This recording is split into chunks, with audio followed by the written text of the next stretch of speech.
کسی صحیح حدیث میں یہ نہیں آیا کہ نماز جنازہ میں دونوں طرف سلام پھیرا جائے۔ بیکی کی سنن کبریٰ میں جلد نمبر 4 صفحہ 43 پر ایک حدیث موجود ہے کہ دونوں طرف سلام جو ہے نا پھیرا گیا۔ اس حدیث کی سند 2 وجہ سے ضعیف ہے۔ ایک تو حماد بن نبی سلیمان، اس کے راوی جو ہیں ان کا حافظہ آخری عمر میں خراب ہو گیا تھا، اور یہ روایت حافظہ خراب ہونے سے پہلے کی نہیں ہے۔ دوسری وجہ یہ کہ حماد جو ہیں وہ مدلس بھی تھے، اور مدلس کی آنے والی روایت ضعیف ہوتی ہے۔ تو وہ جو مرفوع حدیث ہے سید ابو امامہ رضی اللہ تعالیٰ عنہ کی، اور اسی طرح سیدنا عبداللہ بن عمر رضی اللہ تعالیٰ عنہ کی مرفوع حکمہ نا، یہ حدیثیں اس کی دلیل ہے کہ نماز جنازہ میں صرف دائیں طرف ہی ایک طرف ہی سلام پھیرنا چاہیے، اور یہی وہ بات ہے جس پر سعودی عرب میں بھی عمل ہو رہا ہے، مکہ مدینے میں عمل ہو رہا ہے۔ جو ہمارے علماء ہیں وہ ایک ضعیف روایت پیش کرتے ہیں جو کہ بیکی کی سنن کبریٰ میں ہے، جو کہ دونوں طرف سلام پھیرتے۔ اگرچہ شیخ البانی نے اس کو صحیح قرار دیا، لیکن یہ روایت تو اس وجہ سے ضعیف ہے۔ امام عبداللہ بن مبارک رحمۃ اللہ علیہ تو بڑی سختی فرماتے تھے، وہ کہتے تھے کہ جو شخص دونوں طرف سلام پھیرتا ہے وہ انہوں نے اس کو لا علم قرار دیا کہ لا علم ہے، مسائل ابو داؤد میں صفحہ نمبر 154 پر۔ تاہم تابعین میں سے ابراہیم نخعی رحمۃ اللہ علیہ جو ہے اس سے ایک روایت میں نماز جنازہ میں دونوں طرف سلام پھیرنا ثابت ہے۔ یہ مصنف ابن ابی شیبہ جلد 3 صفحہ 308 پر لکھا ہوا ہے، سند بھی اس کی حسن ہے۔ ان دونوں دلائل کو مد نظر رکھتے ہوئے یہ میں نے لکھا تھا میری جو کتاب ہے مختصر صحیح نماز نبوی، کوئی اللہ کرے کوئی اللہ کا کوئی بندہ جو ہے نیک بندہ اس کا انگلش میں ترجمہ کر دے تو یہاں آپ کے علاقوں میں بھی باہر بھی جو ہے نا لوگوں کو فائدہ پہنچے۔ ویسے اس کا اسپینش میں ترجمہ ہو چکا ہے، بنگالی میں بھی ترجمہ ہو چکا ہے، کچھ اور پشتوں میں ترجمہ ہو کے چھپ چکا ہے۔ تو میں نے کہا تھا کہ چونکہ وہ مرفوع حدیث ابو امامہ رضی اللہ تعالیٰ عنہ والی کہ جنازے میں سنت ہے دائیں طرف سلام پھیرنا، اس کی روح سے نماز جنازہ میں صرف ایک طرف یعنی دائیں طرف سلام پھیرنا چاہیے۔ دونوں طرف پھیرنے کا ثبوت نہ تو نبی صلی اللہ علیہ وسلم سے ہے نہ صحابہ سے ہے، صرف ایک چھوٹے سے تابعی سے ہے، تو ظاہر ہے کہ صحابی کے مقابلے میں تابعی کی بات جو چھوڑ دی جائے گی۔ تو یہ آپ کے سوال کا جواب ہوا ہے۔ مزید اگر تشفی نہ ہوئی تو پھر دیکھ لیں گے انشاءاللہ، وہ ساری روایتیں بھی سند سے پڑھ لیں گے۔ مصنف ابن ابی شیبہ منتقى الجارود میں بھی روایت موجود ہے۔ شیخ آپ کی 3 بکس کے انگلش میں ٹرانسلیشن ہو چکے ہیں؟ اچھا رانا سر میرے پاس موجود ہے۔ کون کون سی یہ نام لکھیں جی جن کتابوں کے؟ ایک تو ہے الزوخا نہیں، اچھا وہ اور ہے تو وہ ان کتاب کون سی کتابیں نام تو بتانا چاہیے نا جب آپ کے پاس وہ کتابیں موجود ہیں۔ جوز الوالدین ہے، اچھا ٹھیک ہے، اور کون سی ہے؟ جوز قرات ہے فاتحہ والی، ماشاءاللہ۔ تیسری لکھ رہے ہوں گے، اچھا یہ جو ون اور ہے، اچھا نام نہیں بات۔ تو یہ جو ترجمے ہو چکے ہیں یہ چھپ گئی ہیں یا کہ نیٹ پر دے دی گئی ہیں کسی ویب سائٹ پر؟ ٹھیک ہے، صحیح ہے، تو اچھی بات ہے۔ یہ جتنا زیادہ سے زیادہ ہو سکے نا وہ ان تک پہنچانے کو۔ اب میں اپنا موبائل، ہاں تو کون سی ویب سائٹ میں دے دی گئی ہیں یہ اپنی کوئی ویب سائٹ ہے کون سی ہے یہ بتا دیجیے گا تاکہ میں معلوم ہونا چاہیے جی۔ سلف و صالحین اور تقلید، اچھا یہ بھی نہیں ترجمہ کیونکہ میرا مضمون ہے نا یہ، ہاں جی اچھا میں یہ چھوڑ رہا ہوں تاکہ اگلے بھائی کا جو ہے نا وہ سوال میں سن سکوں۔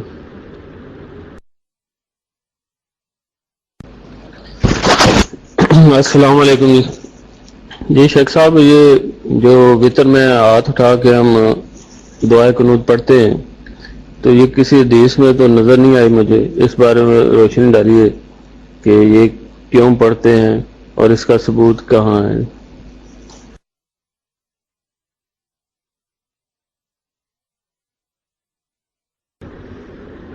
وعلیکم السلام ورحمۃ اللہ۔ وطر میں جو لوگ ہاتھ اٹھا کر دعا کرتے ہیں وہ دلیل کے طور پر وہ حدیث پیش کرتے ہیں جسے امام احمد بن حنبل نے اپنی کتاب المسند میں جلد نمبر 3 صفحہ میرا خیال ہے کہ 137 اس میں وہ روایت لائے ہیں کہ انس بن مالک رضی اللہ تعالیٰ عنہ فرماتے ہیں کہ نبی کریم صلی اللہ علیہ وسلم نے جو قنوت پڑھا تھا نازلہ اس میں آپ نے ہاتھ اٹھا کر دعا کی تھی. تو وہ کہتے ہیں کہ بھائی قنوت نازلہ میں بھی قنوت ہوتا ہے, قنوت وطر میں بھی قنوت ہوتا ہے. تو قنوت میں چونکہ ہاتھ اٹھا کر یہ ثابت ہو گئے نبی کریم صلی اللہ علیہ وسلم سے, اسی پر قیاس کرتے ہوئے, اسی سے استدلال کرتے اسی پر احتیاط کرتے ہوئے وہ علماء جو ہیں وہ کہتے ہیں کہ بھائی کرنا جو ہے جائز ہے. تو اب وہ روایت تو صحیح موجود ہے. اب اچھا 7 نمبر بک کا اچھا اب چونکہ اب یہ کہتے ہیں کہ وطر میں صراط کے ساتھ ثابت نہیں ہے, قنوت میں ثابت ہے, تو قنوت میں تو رفع دین خیر کریں, وطر میں چونکہ ثابت نہیں نہ کریں. لیکن مسئلہ ہے اجتہادی, کوئی بدعت والی بات نہیں, کوئی گناہ والی بات نہیں ہے. ہاں جی ٹھیک ہے جی, یہ میں نے یہ جواب دے دیا ہے. وہ حدیث جو ہے نا سیدنا انس بن مالک رضی اللہ تعالیٰ عنہ سے روایت ہے, انہوں نے وہ حدیث بیان کی ہے مسند احمد والی جو حدیث ہے. اب یہاں پر میرے پاس مسند تو موجود نہیں, لیکن مجھے یاد پڑتا ہے کہ جلد نمبر 3 صفحہ 137 پر وہ روایت ہے جسے سلیمان بن مغیرہ نے ثابت رضی اللہ تعالیٰ رحمہ اللہ سے, انہوں نے انس بن مالک سے بیان کیا ہے. ویسے یہ فائنڈ بھی کی جا سکتی ہے, میرا خیال اس میں یہ الفاظ ہے کلما صلی الغداۃ رفع یدیہ کے الفاظ ہیں. واللہ عالم. تو مائک میں بارہ چھوڑ رہا ہوں.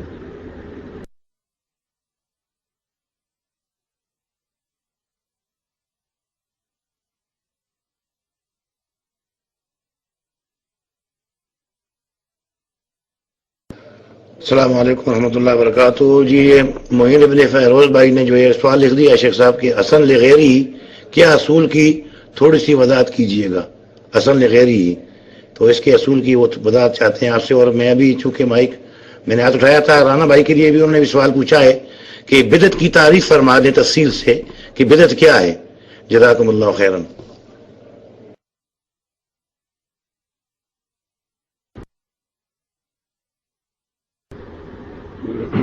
السلام علیکم. حسن لغیری یہ اصطلاح جو ہے نا یہ جدید اصطلاح ہے. یعنی ہمارے جو سلف صالحین تھے نا خیر القرون کے, اس دور میں یہ اصطلاح ہمیں ملتی نہیں. صرف امام ترمذی کے عمل سے لوگوں نے کوئی استدلال کیا ہے کہ وہ حسن لغیری روایت کو بھی قائل تھے. تو اب یہ جو ہماری اصول کی کتابیں ہیں نا, اصول حدیث کی, چاہے وہ امام شافعی کی کتاب و رسالہ ہو, چاہے خطیب بغدادی کی الکفایہ ہو, چاہے وہ حاکم کی معرفت علوم الحدیث ہو, یا مقدمہ ابن صلاح ہو, یہ جتنی کتابیں ان میں حسن لغیری کی کا ذکر موجود نہیں ہے. صحیح اور حسن کا ذکر تو ہے, حسن لغیری کا نہیں. اب حافظ ابن حجر اور بعض متاخرین نے جو حسن لغیری کی بات کہی ہے نا, اس کی 2 قسمیں. ایک یہ کہ ایک روایت جو ہے وہ آپ نے ابو داؤد کھولی ہوئی ہے نا, مثلا ابو داؤد میں یہ آتا ہے کہ نبی صلی اللہ علیہ وسلم نے فرمایا کہ جو آدمی وضو کرنے سے پہلے بسم اللہ نہیں پڑھتا اس کا وضو نہیں ہوتا. اس کی سند ضعیف ہے. اب یہی روایت جو ہے وہ سنن ابن ماجہ میں موجود ہے دوسرے صحابی سے دوسری سند کے ساتھ, یہ سند حسن لذاتی ہے. تو اب ایک جو حسن لذاتی روایت ہے اور ایک دوسری کتاب میں ضعیف ہے, دونوں کا مفہوم ایک ہے, مضمون ایک ہے, الفاظ ایک ہے, معنی ایک ہے, تو پھر یہ جو دوسری روایت ہے وہ بھی حسن لغیری بن جاتی ہے. یہ تو ٹھیک ہے, اسے تو میں بھی صحیح مانتا ہوں. اس کو تو ظاہر ہے کوئی آدمی اس کا انکار نہیں کر سکے گا کہ بھائی جب ایک بات ثابت ہو گئی ایک سند سے, تو اگر دوسری سند ضعیف بھی ہے تو وہ اس کے ساتھ مل کے قوی ہو جاتی. ایک حسن لغیری وہ ہے جس کی ہر سند ضعیف ہے, جس سند کو بھی ہاتھ ڈالے وہ ضعیف, جس کو بھی ہاتھ ڈالے وہ ضعیف. تو یہ ساری ضعیف روایتیں مل کر, چاہے ان کا ذوف چھوٹا تھوڑا بھی ہو ضعیف, راوی جمہور کے نزدیک ضعیف ہے, سند مرسل ہے, سند منقطع ہے, راوی مدلس ہے، عام سے روایتیں جو کچھ بھی ہے، ساری روایتیں مل کر بھی ضعیف ہی رہتی. یہ صحیح موقف ہے. اس بارے میں 3 مضمون میں شائع کر چکا ہوں. منامہ الحدیث حضروں میں 3 تحقیقی مضمون شائع کر چکا ہوں، ان کی کوئی جواب نہیں ہے. ابھی کل ہی میں دیکھ رہا تھا مرزائیوں کی ایک دلیل. مرزائی کہتے ہیں کہ حدیث میں آیا ہے کہ نبی کریم صلی اللہ علیہ وسلم نے فرمایا کہ عیسیٰ علیہ السلام 120 سال کی عمر گزار کے فوت ہو گئے، اور میں جو ہے ہر نبی کے بعد دوسرا نبی جو ہے وہ اس کی آدھی عمر ہوتی ہے پہلے نبی کی نسبت، تو میں جو ہے وہ 60 سال کی عمر پر فوت ہونے والا ہوں. یہ روایت تو اس میں موجود ہے، المعجم الکبیر طبرانی میں، بہت سی کتابوں میں موجود ہے، طبقات الرسال وغیرہ میں. خبیب احمد نام کا ایک آدمی ہے، ایک لڑکا ہی ہے بیچارہ، ایک عام آدمی ہے، اس نے ایک مضمون لکھا تھا جسے ہم نے الحدیث میں حضروں میں شائع کیا تھا. اس میں اس نے اس حدیث کی بہت سی سندیں اکٹھی کر کے سب پر جرح کر دی ہے. یہ بھی ضعیف ہے، اس میں فلان راوی ضعیف ہے، اس میں وہ پتہ نہیں محمد بن عبداللہ بن عمر بن عثمان ضعیف ہے، اس میں سند مرسل ہے، اس کی سند مرسل ہے، فلاں. تو میں کل سوچ رہا تھا کہ یہ تو پھر وہ جو لوگ کہتے ہیں نا کہ ضعیف جمع ضعیف مل کر حسن لغیری بن جاتی ہے، حجت بن جاتی ہے، ان کے اصول پر تو یہ حسن لغیری بن گئی، حجت بن گئی. اب تو ظاہر ہے کہ خبیب صاحب اور اس کی پارٹی والوں کو چاہیے کہ وہ کہیں کہ بھائی یہ تو روایت اب جمع تفریق کر کے حسن لغیری بن گئی، حجت بن گئی. تو خلاصہ یہ ہے کہ یہ بات غلط ہے. ضعیف روایت ضعیف ہی رہتی ہے، ضعیف جمع ضعیف ہوتا ہے، کچھ بھی فائدہ اس کا نہیں ہو سکتا. اگر کسی نے کوئی حافظ ابن حجر نے کسی نے اس بارے میں نرمی برتی ہے تو یہ ان کا تساہل ہے، ان کی یہ غلط بات ہے. غلط بات میں کسی کی تائید نہیں کرنی چاہیے، بلکہ جو صحیح بات ہے اس کی جو ہے وہ اس کو اپنانا چاہیے. تو یہ ہے آپ کے سوال کا جواب، دونوں سوالوں کا. نہیں اچھا، تو دوسرا سوال تھا بدعت کی تعریف. تو ظاہر ہے کہ بدعت کی تعریف تو نہ قرآن میں لکھی نہ حدیث میں، ہم تو احتیاط کر کے کریں گے.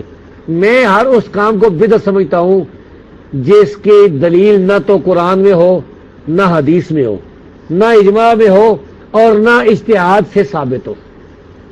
اجتہاد کی اب قسمیں ہیں کہ آثار سلف صالحین سے ثابت نہ ہو. اگر آثار سلف صالحین سے کوئی چیز ثابت ہے، اس کا رد بھی ثابت نہیں، تو وہ بدعت نہیں ہوتی. اور 5ویں بات یہ کہ وہ خیر القرون کے دور میں نہ ہو، یعنی اس کا وجود خیر القرون کے دور میں نہ ہو. 5ویں چیز ہوئی، اور پہلے یہ قرآن حدیث اجماع اور اجتہاد سے ثابت نہ ہو.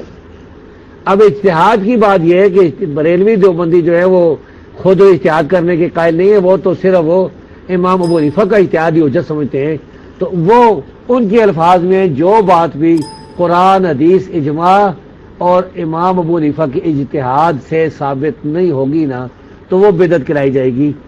اور اس کے ساتھ میں نے جو یہ بھی کہا ہے نا کہ خیر القرون کا عمل لو، تو یہ حافظ ابن کثیر کی جو تصریحات ہیں تفسیر کثیر وغیرہ میں، انہیں میں نے مدد رکھا ہے.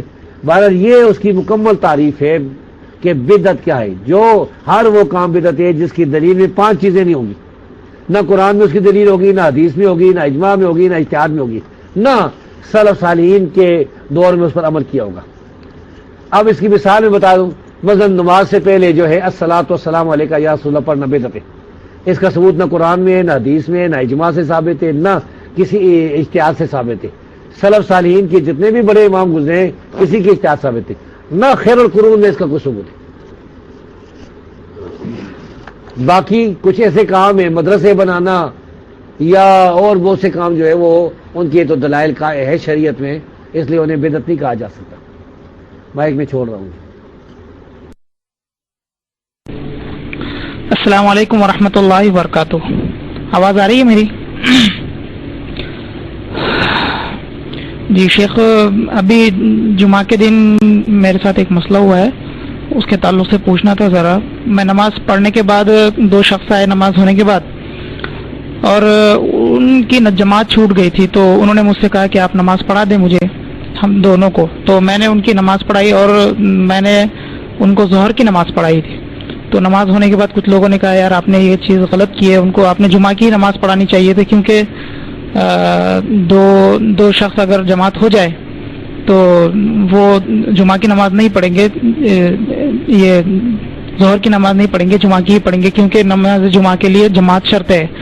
تو آیا اس طرح سے کرنا صحیح ہے یا کہ نہیں؟ میں نے ان کو کس طرح سے نماز پڑھانی چاہیے تھی، یا ظہر کی یا کہ پھر جمعہ کی 2 رکعت ہی؟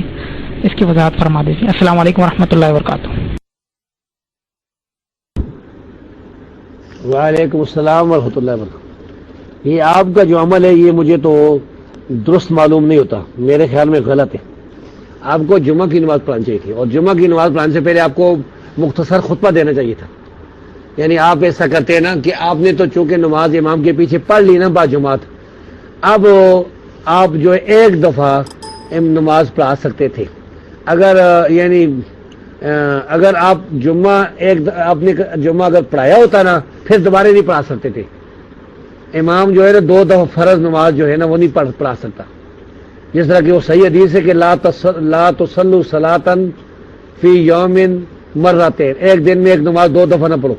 تو اس سے مراد یہی ہے کہ اکیلے نماز پڑھ لی دوبارہ نہیں پڑھے گا، نماز باجماعت پڑھی ہے تو پھر دوبارہ باجماعت نہیں پڑھے گا۔ لیکن اگر اسے باجماعت پڑھی پڑھا رہا ہے تو جائز ہے۔ تو آپ کو چاہیے تھا کہ آپ قرآن مجید لے کے قرآن مجید کی 2-3 آیتیں پڑھ لیتے خطبے میں، پھر بیٹھ جاتے، پھر دوسری خطبے میں 2-3 آیتیں پڑھ لیتے، بس یہ آپ کو خطبہ ہو گیا۔ اس کے بعد آپ ان کو جمعہ کی نماز پڑھا دیتے، یہ آپ کو چاہیے تھا۔ میں تو یہ سمجھاؤں، اللہ جانتا ہے کہ اس کے بارے میں کون سی بات زیادہ راجے، آپ کسی اور سے ہی پوچھ لیجیے گا۔ مائک میں چھوڑ رہا ہوں۔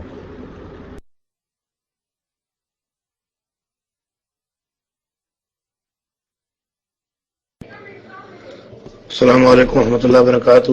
شیخ محترم، یہ رانا بھائی کا ایک سوال ہے کہ وہ پوچھنا چاہتے ہیں کہ بدعتیوں کی محفل میں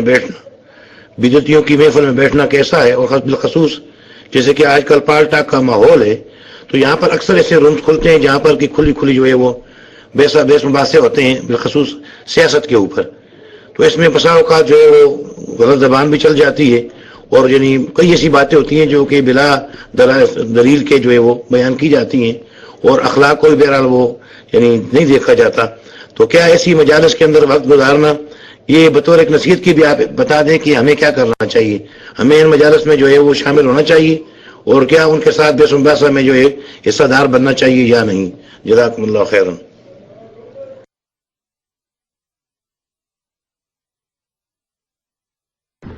السلام علیکم۔ اس سوال کا جواب تو قرآن مجید میں موجود ہے۔ یہ سورۃ الانعام ہے، اعوذ باللہ من الشیطان الرجیم، بسم اللہ الرحمن الرحیم۔ وَإِذَا رَأَيْتَ الَّذِينَ يَخُوضُونَ فِي آيَاتِنَا فَأَعْرِضْ عَنْهُمْ حَتَّى يَخُوضُوا فِي حَدِيثٍ غَيْرِهِ وَإِمَّا يُنْسِيَنَّكَ الشَّيْطَانُ فَلَا تَقْعُدْ بَعْدَ الذِّكْرَىٰ مَعَ الْقَوْمِ الظَّالِمِينَ۔ سورۃ الانعام قرآن کریم کی 6 سورت ہے، اور آیت نمبر ہے 68۔ رب فرماتا ہے کہ جب تم دیکھو ان لوگوں کو جو ہماری آیتوں کے بارے میں مذاق کرتے ہیں، بحث سے کرتے ہیں، فضول باتیں کرتے ہیں، تو ان سے منہ پھیر لو حتیٰ کہ وہ دوسری باتوں میں آ لگے، یعنی ان کے پاس سے چلے جاؤ، ہٹ جاؤ وہاں سے۔ اور اگر تمہیں شیطان بلا دے تو پھر نہ بیٹھنا نصیحت کے بعد ظالم لوگوں کے ساتھ۔ تو قرآن کریم کی اس آیت کی روح سے ایسی بدعت والی محفلوں میں بالکل نہیں بیٹھنا چاہیے، بالکل نہیں جانا چاہیے۔ ایسی محفلوں میں تو صرف وہ آدمی جا سکتا ہے جو جا کے ان کو روک دے، ان کو دعوت دے، ان کو لگام دے ان کی جو رد کر سکے دلیل کے ساتھ، ورنہ عام لوگوں کی محفلوں میں بالکل نہیں جانا چاہیے۔ اب میں مائک چھوڑا ہوں، 5 منٹ کل رہ گئے ہیں۔ یہ 3 سوال جو ہے نا بھائی، ان کے تینوں سوالوں کے جواب دوں گا، باقی کوئی بھائی بھی کوئی ہاتھ کھڑا نہ کرے، بس پھر انشاءاللہ اگلے ہفتے ملاقات ہوگی، اگلے ہفتے ذرا زیادہ وقت دے دیں گے انشاءاللہ۔ مائک چھوڑ رہا ہوں۔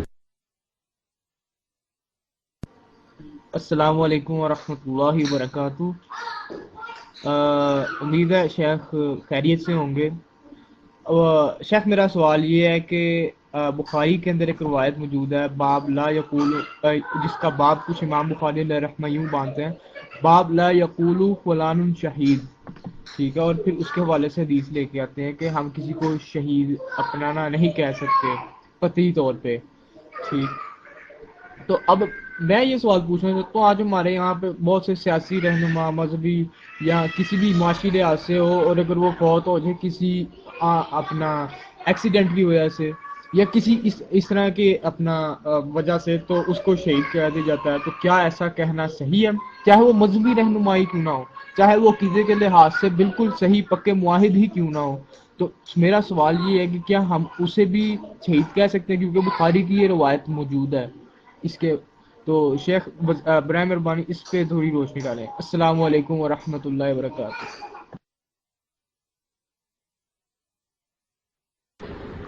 وعلیکم السلام ورحمۃ اللہ وبرکاتہ۔ صحیح بخاری کی حدیث بالکل صحیح حدیث ہے، اسی پر عمل ہونا چاہیے۔ اب کسی کے بارے میں ہم کس طرح گواہی دے سکتے ہیں کہ یہ شہید ہے؟ اس کے دل کی حالت کسے، وہ تو ہمیں نہیں پتا، اللہ کو ہی پتا ہے کہ اس نے جو قتال کیا تھا، اگرچہ وہ صحیح العقیدہ ہی ہو، اس نے جو قتال کیا تھا یا جو بات ہوئی تھی، آیا اس کا عقیدہ، دل کا جو یقین ہے وہ بھی صحیح تھا کہ نہیں، یہ ہمیں کوئی پتہ نہیں، اس کے دل کی معاملات اللہ جانتا ہے۔ تو ہم یہ کہہ سکتے ہیں کہ اگر کوئی صحیح العقیدہ عالم ہے، اگرچہ مذہبی کوئی بڑا عالم بھی ہے، اور ایسا کام نہیں کرتا جو شرک اور کفر والا ہو، گمراہی والا ہو، تو اس کے لیے کہہ سکتے ہیں کہ اگر مارا جائے، کسی سے مکان گر جائے، کوئی اور ہاتھ سے مارا جائے، تو ہم کہہ سکتے ہیں کہ وہ انشاءاللہ شہید ہوگا۔ یعنی اس میں انشاءاللہ کا جو اضافہ کرے کہ اللہ انشاءاللہ اللہ چاہے گا تو وہ شہید ہوگا انشاءاللہ، یہ حسن ظن ہے ہمارا۔ جس طرح کہ علامہ احسان علیہ ظہیر رحمۃ اللہ علیہ ہمارے خیال میں اگرچہ وہ سیاسی لیڈر بھی تھے، لیکن انتہائی وہ صحیح العقیدہ نیک انسان تھے، اور اگر کوئی ان میں کوتاہیاں بھی تھی تو اللہ رب العزت جو ہے بڑا غفور رحیم ہے، تو وہ مظلوم جو ہیں وہ مارے گئے لاہور میں، تو ان کے بارے میں ہم یہ کہہ سکتے ہیں کہ انشاءاللہ وہ شہید ہوں گے۔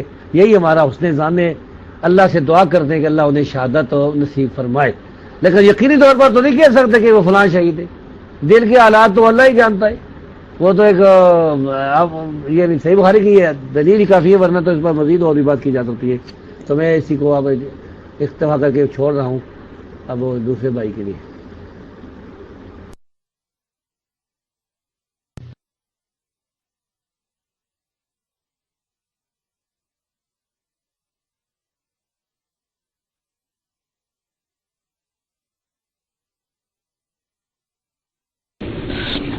السلام علیکم ورحمۃ اللہ وبرکاتہ۔ وہ بھائی نے مائک نہیں لیا تھا، اس وجہ سے میں نے مائک لے لیا۔ بھائی شیخ، کافی علماء کرام کی زبانی یہ سنا ہوا یہ اصول کہ ابھی جو بدعت کے اوپر بات ہوئی نا، آپ نے جو بتایا، تو بتایا جاتا ہے کہ جو چیز عبادات کے تعلق سے نبی اکرم صلی اللہ علیہ وسلم کے زبانی کچھ ہمیں پتہ ہونا چاہیے کہ یہ چیز کرو، یہ چیز کرو، عبادات کے تعلق سے اس طرح کہ احکام نبی اکرم صلی اللہ علیہ وسلم کی طرف سے ہم کو منقول ہونے چاہیے، تب وہ کام ہم کر سکتے ہیں۔ اور بتایا جاتا ہے کہ معاملات کے اندر بھی ہم کو یہ معلوم ہونا چاہیے کہ نبی صلی اللہ علیہ وسلم نے منع کس چیز سے کیا ہے۔ آپ ہر وہ کام کر سکتے ہیں جسے نبی اکرم صلی اللہ علیہ وسلم نے منع نہیں کیا ہے۔ تو اس کے اندر ایسے بہت سارے کام آ جاتے ہیں کہ جو نبی اکرم صلی اللہ علیہ وسلم نے جسے منع نہیں کیا، لیکن آج ہم ان کو بدعت کہتے ہیں۔ تو یہ اصول صحیح ہے کہ عبادات کے اندر ہم کو وہی کام کرنا ہے جو نبی اکرم صلی اللہ علیہ وسلم نے جس کا حکم دیا ہے یا اللہ نے جس کا حکم دیا ہے، اور معاملات کے اندر ہم صرف ممانعت کو دیکھیں۔ اگر صرف ممانعت کو معاملات کے اندر دیکھا جائے تو ایسے بہت سارے اصول، بہت سارے ایسے چیزیں رہ جاتی ہے جو نبی اکرم صلی اللہ علیہ وسلم نے جسے منع نہیں کیا ہے۔ تو اس کی وضاحت فرما دے کہ یہ اصول صحیح ہے یا کہ غلط ہے۔ السلام علیکم ورحمۃ اللہ وبرکاتہ۔ وعلیکم السلام ورحمۃ اللہ وبرکاتہ۔ میں نے آپ کے سوال کو سنا ہے، غور بھی کیا ہے۔ میں نے جو تعریف بیان کی تھی اس پر بھی آپ بھائی غور کیجیے گا کہ جو چیز قرآن، حدیث، اجماع اور اجتہاد سے ثابت نہ ہو، خیر القرون سے بھی ثابت نہ ہو۔ اب یہ جو بھائی کہتے ہیں، ایک تو عبادات ہے، ظاہر ہے کہ عبادات تو اسی طرح کرنی چاہیے جس طرح کہ نبی صلی اللہ علیہ وسلم کرتے تھے۔ آپ نے فرمایا صلو کما رأیتمونی اصلی، آج کے بارے میں فرمایا کہ خذوا عنی مناسککم، اس طرح کی اور باتیں نہیں۔ اور معاملات سے مراد آپ کی دنیاوی امور ہے، تو دنیاوی امور میں تو اجازت ہے ہر آدمی کو کہ دنیا کا کوئی مثلا گھر میں پنکھا لے آتا ہے، وہ گھر میں وہ سوئی گیس لے آتا ہے، اس کے بناتے، یہ کوئی منع بھی نہیں۔ تیسرا مسئلہ یہ ہے کہ اب وہ کہے کہ ہر دلیل کے لیے نبی صلی اللہ علیہ وسلم کی جو ہے نا حدیث ہونا ضروری ہے، یہ بات میں صحیح نہیں سمجھتا ہوں، اجتہاد بھی ہو سکتا ہے۔ اب سیدنا عثمان رضی اللہ عنہ نے اجتہاد کیا تھا کہ لوگ چونکہ نماز کے لیے اکٹھے نہیں ہو رہے، جمعہ کے دن خطبہ شروع ہو جاتا ہے اور بازاروں میں وہ کام کرتے رہتے ہیں، تو انہوں نے ایک اور اذان کا اضافہ کر دیا اور بازار میں اذان دلوانی شروع کی، تو ہم اسے بدعت نہیں کہتے، ہمارے نزدیک وہ بدعت نہیں ہے، ہمارے نزدیک جو ہے وہ ان کا اجتہاد تھا، اور اجتہاد جو ہے وہ اور خیر القرون کے دور کا ہے، اور اس کو خلیفہ راشد کا اجتہاد ہے، تو اسے ہم قبول کریں گے۔ یعنی یہ بات بہرحال یاد رکھے گا کہ جو تعریف میں نے بیان کی ہے، اس تعریف کے لحاظ سے کوئی اعتراض بھی بریلویوں کا یا دیوبندیوں کا یا کسی اور کا کوئی اعتراض اہل حدیث پر نہیں آ سکتا۔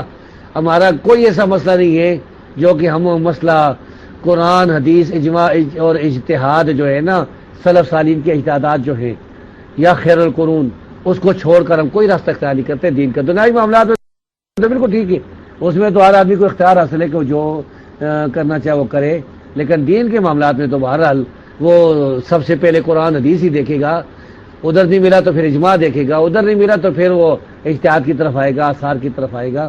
تو یہ میں نے آپ کے سوال کا جواب دیا ہے۔ اللہ تبارک تعالیٰ آپ کو مجھے سب مسلمانوں کو جو ہے کتاب و سنت پر ثابت قدم رکھے۔ انشاءاللہ اگلے ہفتے ملاقات ہوگی، دعا میں یاد رکھیے گا۔ السلام علیکم۔